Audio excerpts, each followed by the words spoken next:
Hey everybody, welcome to Hit Rewind. We're discussing two heist movies, How to Beat the High Cost of Living and Fun with Dick and Jane, not the original, everybody. I'm going to tell you right now, the original one, ugh, issues. And I will discuss that when we get to the remake. I'm Michael and Mindy's on the other side. Losers. Uh, the theme of this is basically your normal, everyday, blue collar kind of person. No experts, no heist masters, stuff like that. It's just survival. And in those means survival require, I don't know, breaking the law. So what I find interesting is both of these still stand, like the whole thing of still it's not like you go, oh, how quaint in that year that this thing happened. It doesn't matter. No, the way that companies and throw people away and recessions and stock markets and everything just going fucking crazy and destroying people's lives, and not just the rich people. Everybody thinks about, oh, people with stocks and bonds. No, those people end up firing a lot of people to make up for those losses. And How to Beat the High Cost of Living was, of course, during the last couple of years of the Carter administration and the deep, deep recession we're going through, gas crisis and stuff like that. And kind of tapping into another genre that was rising was the struggles of the suburbanites, which sounds like such a white fucking problem, but people in the suburbs suffer too, just in non-obvious ways. Most of the time, it was in these self-absorbed jackass movies like Serial and stuff like that, where it was about, oh, I'm bored with my suburban life and my boring white-collar job. I'm going to go have an affair. Or me and my wife are going to try to be swingers. Something like that. This is nothing like that. I was just thinking about how, oh yeah, because they're just like, oh, my life is boring, so let's do something crazy. And yeah, it's hard to sympathize with that. And I don't know that we really should. But these kinds of characters, I mean, I think the reason why, I mean, I guess are we supposed to feel bad for the white collared suburban folks? I think yeah, everybody suffers, in different ways. And in some ways, I think that these people suffer even more because sometimes they've overextended themselves because that's the American way. Most people do, Yeah. you know? Well, that was the American way post World War II, is what, like that one thing where we're so confident. And we talked about this on some other episode of something, where we got so cocky, so arrogant about how we were the greatest thing in the world and we're all going to be super rich and we're going to rule, and then the 70s came around and everything started to change. And that the whole decade is basically filled with movies like that, where we're getting a grasp on, well, maybe we don't fucking rule and we got to start dealing with shit like post Vietnam, and women's rights and, black rights and stuff like that. And this movie having the focus be three women really changes its perspective, and you actually do sympathize with them because, some are going through divorce, some want to have their own careers separate from their husband. It's the situations like that. And I think it was kind of newer in film to see a movie like this completely from the women's perspective. And it's so funny, you look at this and none of these people really became stars, like stars, like mostly TV, except Jessica Lange, who had just come off of a widely derided performance in the King Kong remake, and most people thought her career was over after that. She Yeah. disappeared for years and learned, she studied, took all sorts of acting classes, and this was her big comeback. And while it wasn't a massive hit, people noticed it. And look, after this, she becomes an A-lister. She becomes like one of our big movie stars.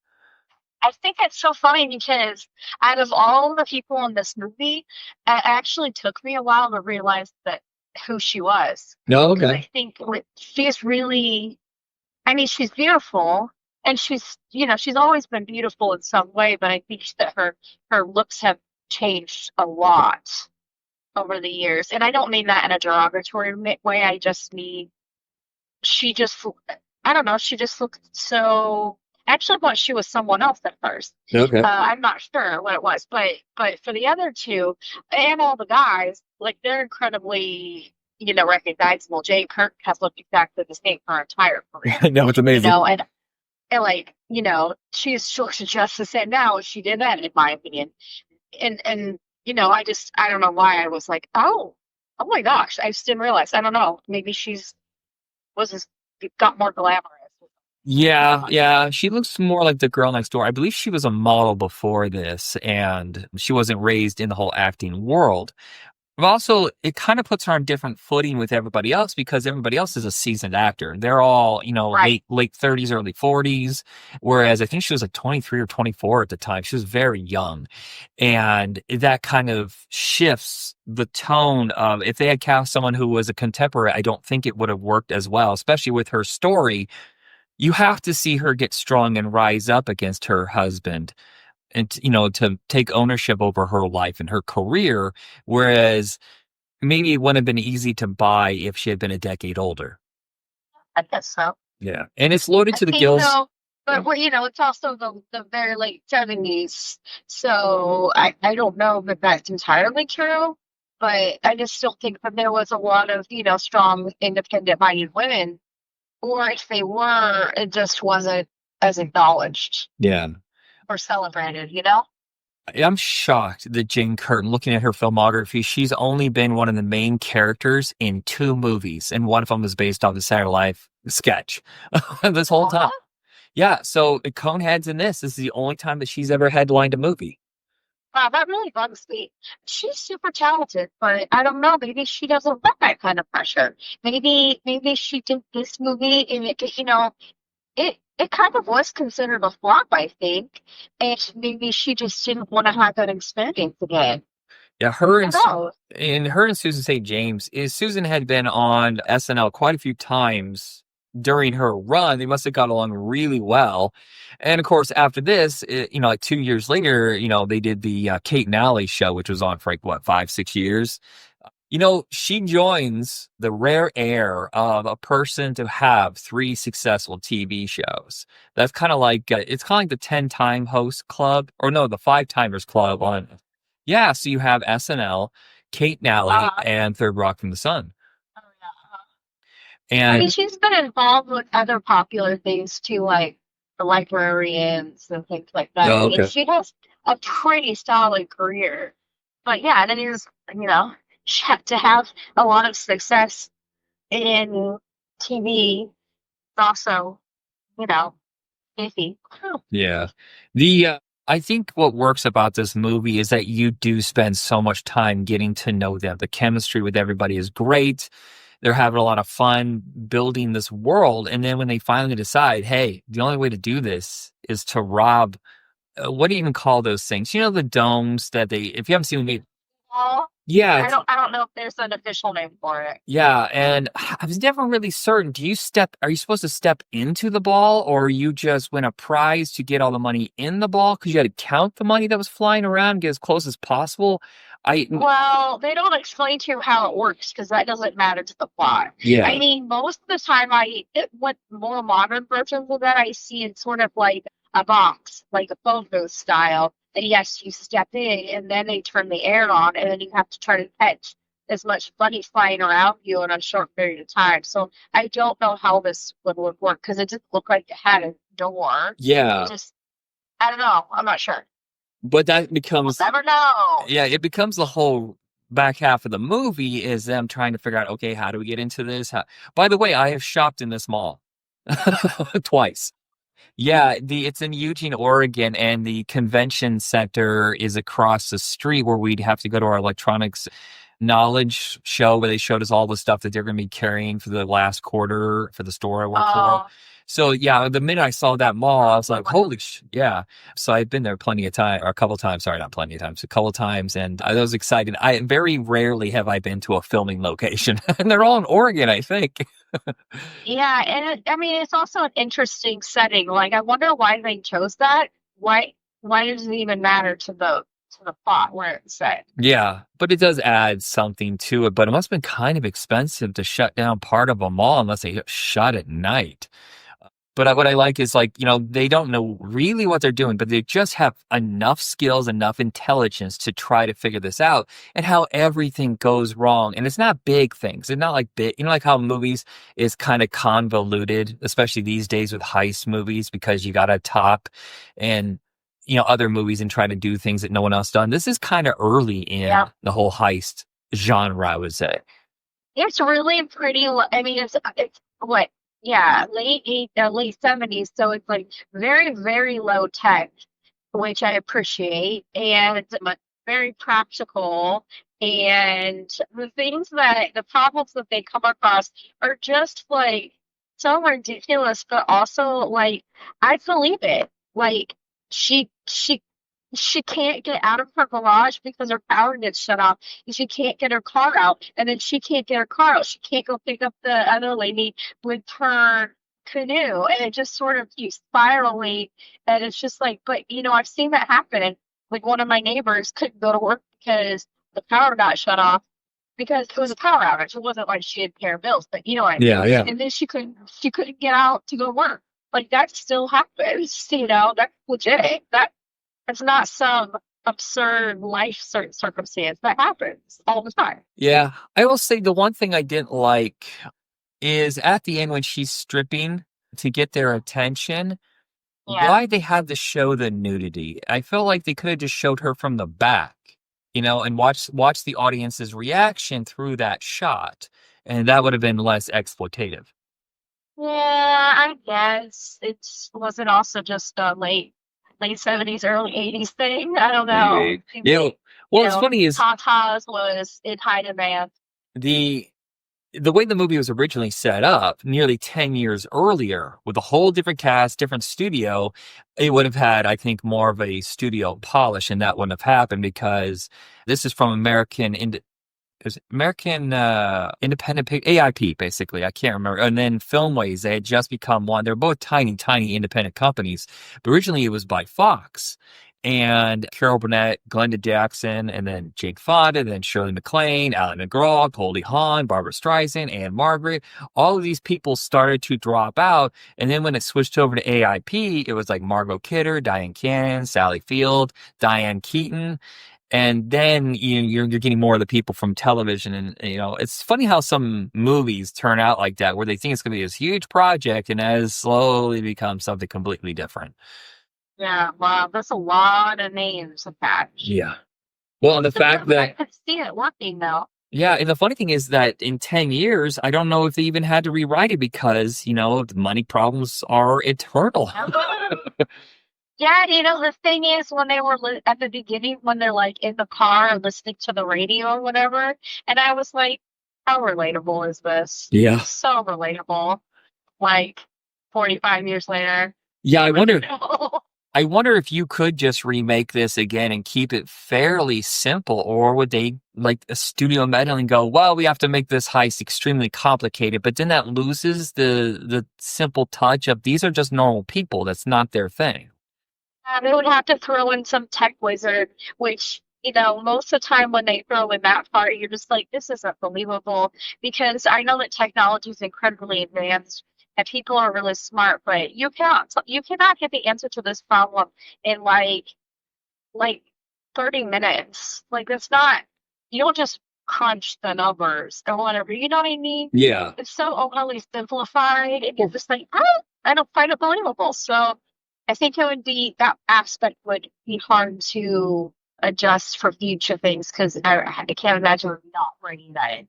Right. And then in the fact that now there's cameras everywhere, everywhere, everywhere. People be Yeah. filming that with their phones. So, it was so simple because they're just sneaking into this mall, but there's no one to watch over it.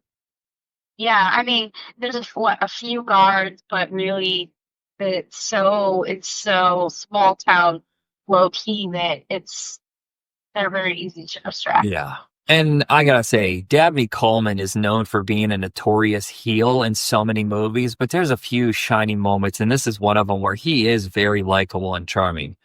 Oh yeah, I thought he was kind of cute. I did get mad at him though when he was like said he was married, and then she Yes. responded appropriately. And I was really proud of her and her like every time, the way she responded every time, even though you know she was into it, she was just like, "No, I deserve to be treated, with respect, and you'll call me and you'll ask me out, and you won't just show up at my door expecting a little nothing Yeah. or whatever." Yeah, the end of the movie is, I think the end of the movie is better than the actual heist itself because they really have ownership over themselves.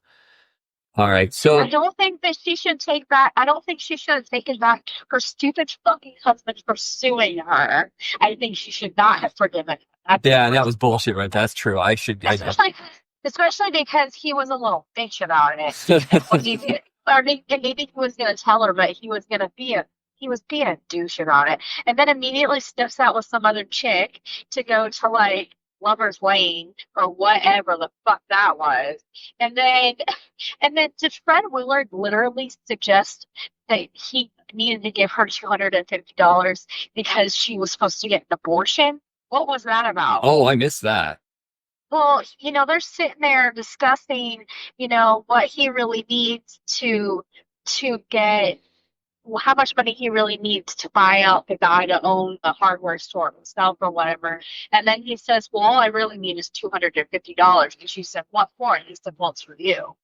Oh, What was okay. Is that what that meant? Maybe. I'm not sure. I have no idea what. I wasn't entirely sure what they were trying to imply. I mean, it's because he was saying like, "Oh well, she said said you wanted a family," and he was like, "Well, not that quickly," because Okay, they're okay. implying, right? They're implying that she's pregnant, right? Yeah, yeah, I guess you're right. And that's there was a little bit that with that plot line that I thought was a little hard to follow. Like, was she really, or did she's just miss her period? I don't know. Maybe that wasn't it was muddled, and I was like a little pissed about that if that's what he was implying. And then she just was like, then just they just got married. Like there was no awkwardness. There's a few things that were brushed over maybe that shouldn't have been, but whatever. Our second film is the remake of Fun with Dick and Jane. The reason why I'm not going with the original is because they're fucking assholes. Jane Fonda and George Segal are fucking assholes in those movies, and that movie, and you do not feel any sympathy for them whatsoever. And fuck that. I absolutely adore the remake, and it's as if everybody involved said, "Hey, this movie was kind of a hit back in '77. The themes still stand, and it's an interesting concept." But let's make these people very lovable and liking and such a strong family. And I'm with them every second of the way. I don't remember thinking much of the movie when I saw it back in the day, and I feel like most people don't really acknowledge this one of Jim Carrey's movies as nearly as much. But gosh, I forgot how fun it was, or maybe I just saw it differently after 20 years. I'm Yeah. not sure. Well, your adult perspective. Yeah, your adult perspective is completely different, especially with financial struggles and stuff like that. Seeing how, and plus all the stuff that we've seen over the last 20 years of how rich people fuck the universe over, and just watching. I think just a man who really does want to do right by his family. And, they have everything in the universe lined up and it just goes to shit. And it's such a fast domino effect. She quits just as he gets fired and they've already paid for the pool and the yard and all this stuff. And the embarrassment of the people around them because they're fine. They didn't work for this company. And just the increasingly, like, all his friends now are starting to compete for similar jobs, or his coworkers are competing for similar jobs, and that stress and chaos, and no matter what he does, they can't. It's not even about getting ahead. It's about stabilizing in any way whatsoever. And a lot of it is for their son. And Yeah, I mean, there were honorable motivations for the most part. I mean, did they need a pool? No. Did they need fake grass? No. But maybe they should have, waited a beat before he actually, that promotion kicked in. But it happens. I think it's probably realistic. yeah, it's counting your, what is it, counting your chickens before they hatch. Yeah.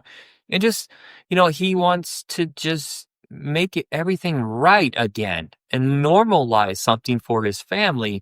And the desperation that he gets, especially he starts, I mean, it's increasingly unrealistic, I think, that, he's trying this and it fails, this and it fails. He can't do this simple job. The fucking Costco thing is goddamn hilarious. And I can see them doing that. You have to greet every single person. How many people did he miss though as he went to go greet that lady?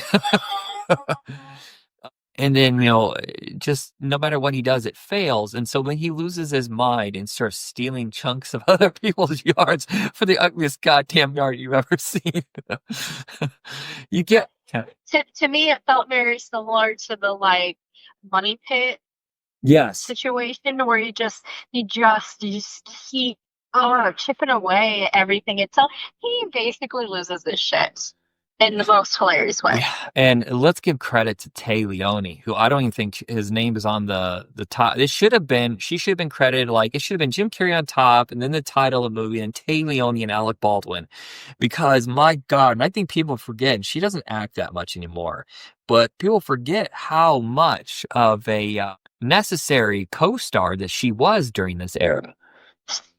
Yeah.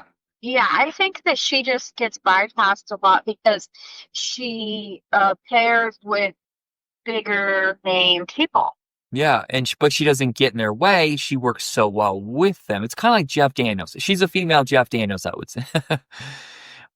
But yeah, and she's so heartfelt, and I think she gives an incredibly funny performance, but not being in, like, Jim Carrey's huge in this movie. He's very physical, very funny, but she's really dry and funny. Her reactions to a lot of shit is so funny. It's just high quality acting for me.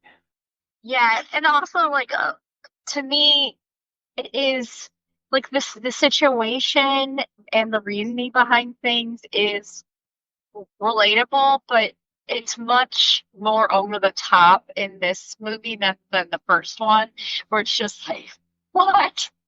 What's even happening? Yeah. Like, okay, whatever.